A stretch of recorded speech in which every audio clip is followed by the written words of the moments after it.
All right, we now have joining us on the Sharks Audio Network. It is Jonah Gadjovich, fresh off signing a new contract with the San Jose Sharks. Gadge, what's going on, man? How are you doing? I'm good, thank you. Yeah, happy to be back. Yeah, man. I was giving you a little S before we sat down here, but the heat wave, man. Like you might have the best job in the Bay Area right now when your literal duty for the day is going to go to a building with the best air conditioning anywhere. I mean, that's the whole point of a barn is to keep that ice as ice. So you've got the right gig right now.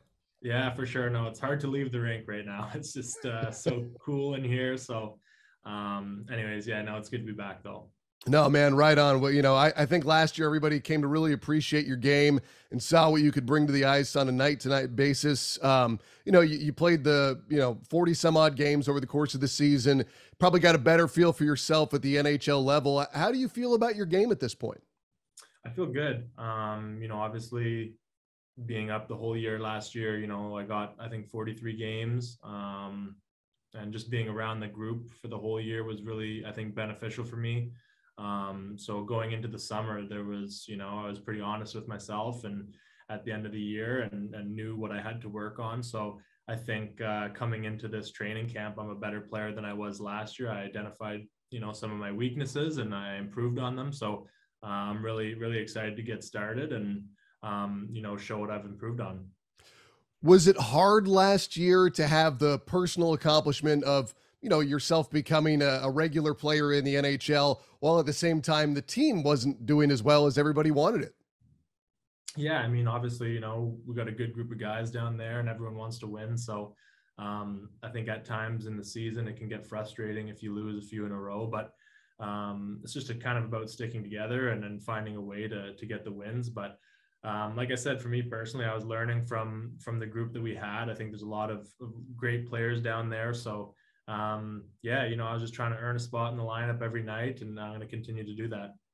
In terms of learning from guys like a veteran like a Nick Bonino or a Brent Burns, who obviously has moved on from the franchise this offseason, Logan Couture, Eric Carlson, is it hard to not come across as, I don't know, maybe young or green when you do want to talk to those guys? Because you belong, but at the same time, you do want to pick their brains because they've played, so much longer than you have. Yeah, no, for sure. I mean, there's definitely times like they all make you feel super comfortable. Like they will answer any question you ask, but at the same time, you don't want to kind of seem like a fan and just badgering them and stuff. And you got to pick your time to talk about it. Maybe not right before we're about to head out for a game, but definitely I've talked to Cogs and Mm-hmm. Bonesy and a lot of those guys that have been around the league for a long time, and that's obviously my goal. I want to be in this league for as long as them. So whatever way I can get better and whatever way I can learn, I'm going to try to do that. How are you when it comes to receiving constructive criticism? Like, did any of those veterans come up to you and say something at any point? Or are you just used to at this point of your career, people coming up and saying, you need to work on this, or you need to do this, that, or the other thing? Yeah, well, I mean, I think pretty much all last year, I tried to be one of the first guys on the ice and tried to be one of the last guys off the ice. I did a lot of extra work with Mike Ricci, and Mm-hmm. I started doing the goalie shooting. I go out early with the goalies and try to work on stuff like that. And they tell me what to work on. I love getting criticism. I know I'm not perfect. I know that. So for me, it's just about, like I said, identifying the weaknesses and improving on them. And that's all I can do. That's got to be hard though, because for so much of your life, it's like you're being catapulted along the hockey, kind of train to the pros, and then you do get to the American League level and the National League level, where even though you're still obviously you don't get to the NHL by not being one of the best players in the world, but like suddenly. I'm sure you're aware of a lot more deficiencies in your game that you have to work on. Whereas before, you were always one of the best players. Whereas now, once you get up to the tippy top, suddenly that the disparity between what makes a 40 goal scorer and somebody who's not scoring 40 goals. I mean, it all gets so much tighter. The little minute things matter that much more. Yeah, for sure. I mean, I think for me, you can look at my track record when my first year in the OHL, I only had I think 4 goals, and I was a healthy scratch, and I was just there was a lot of areas in my game where I needed to improve on, and I did that over the course of the next 3 or 4 years I did that. And I think, the numbers and my play showed that. And then when I got to the American League, the same thing happened. I, didn't produce offensively as much. I was in the stands a lot, and I watched the games, I learned from the older guys, I did extra work with the coaches, and then I started to have success after doing that repetitively every day. And then now I'm made it to the NHL level, and I'm doing the same thing. I'm just going to keep working on my game, and I think that the progress is going to show that on the ice. How hard is it once you have made that up to the NHL level and you're capable of playing on a night-to-night basis, but you only play in 43 of those 82 games? Were those games where you were not out there? Was it just killing you, or did you just have to accept that it was part of the, kind of your climb right now? Yeah, for sure. No, I mean, every time, I wasn't in the lineup I wanted to be, it's, just I'm a hockey player. I want to be out there playing hockey. I want to be in the battle with all the guys. And yeah, it's tough. But at the same time, like I said, I try to watch the game closely and see areas and imagine myself in certain situations and try to learn from it. And that's what I can do when I'm up there. It would probably be easier to point to your first goal as a moment that was, obviously meaningful to you, but was there something else like a big check or a stretch pass, something that you did where you said like, yeah, like I belong here. This is where I should be playing? I don't know. I mean, I think there's just, a few shifts here and there that, maybe like where you feel good, where you hem them in their zone, or you're good on the forecheck, or you make a good play. Like those kind of things kind of, I guess, motivate you, like, all right, like give you a bit of confidence. I think that's important moving forward as well, is just trying to build up the confidence and then trying to do the little things right.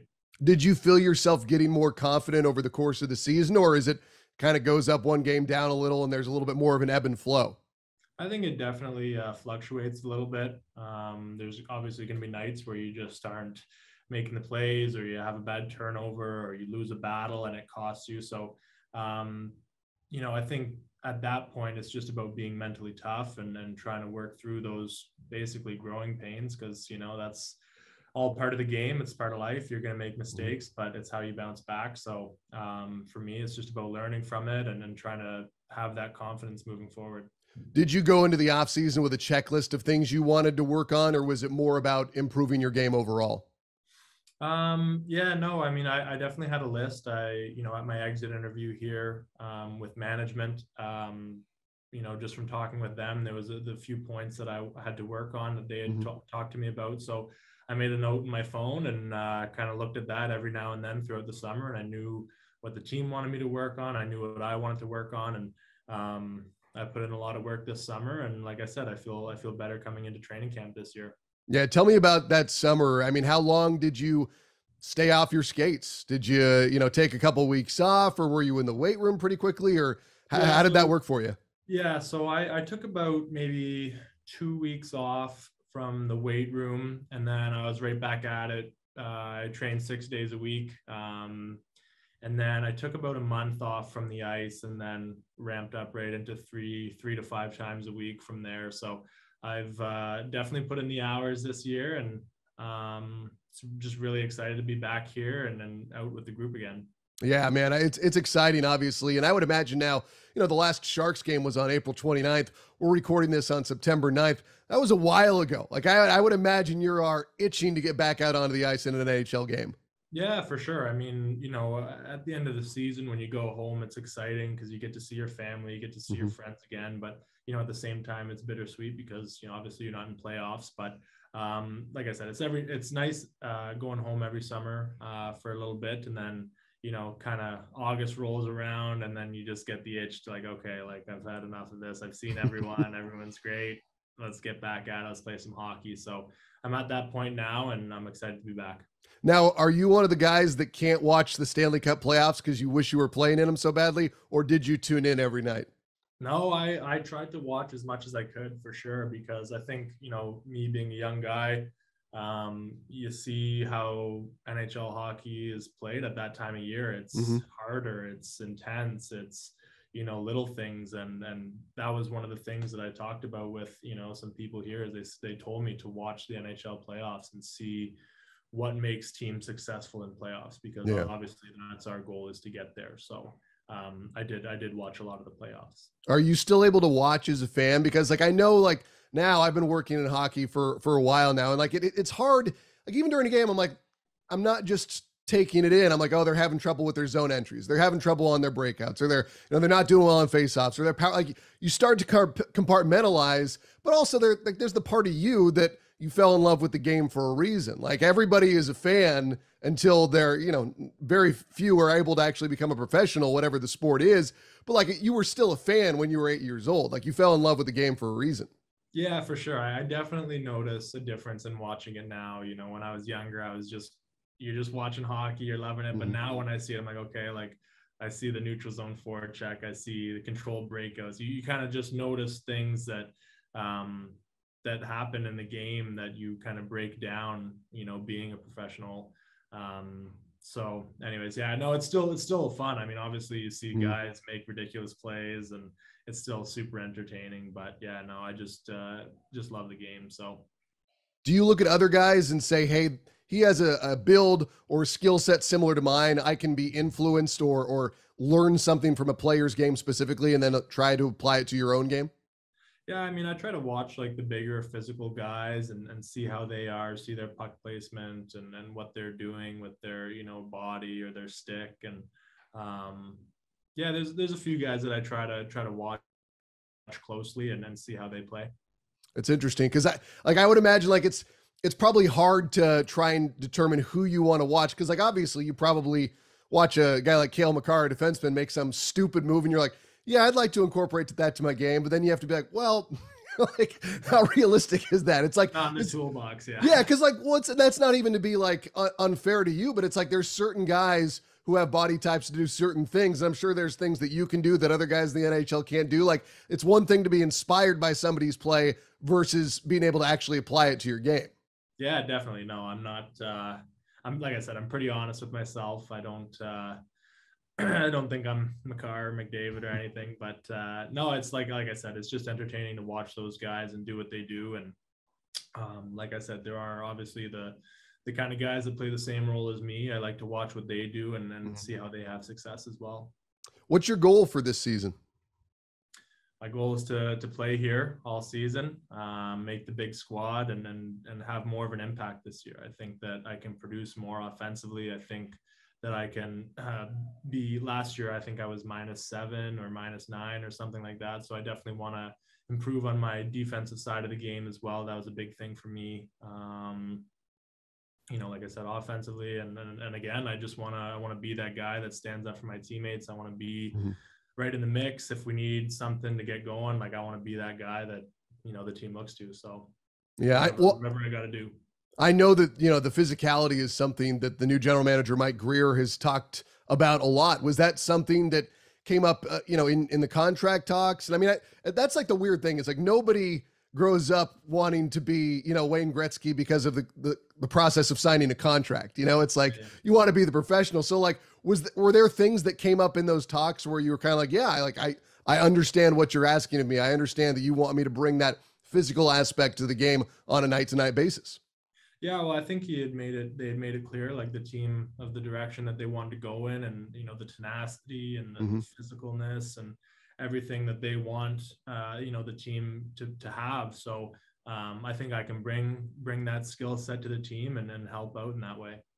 In terms of preparing now for training camp versus, you've done this before. Obviously you had, a couple of years of growth. You've had Vancouver in the past. You had the Sharks last year. How much different is it now? Like knowing kind of you've walked that road before and now you're entering a training camp with that much more experience under your belt.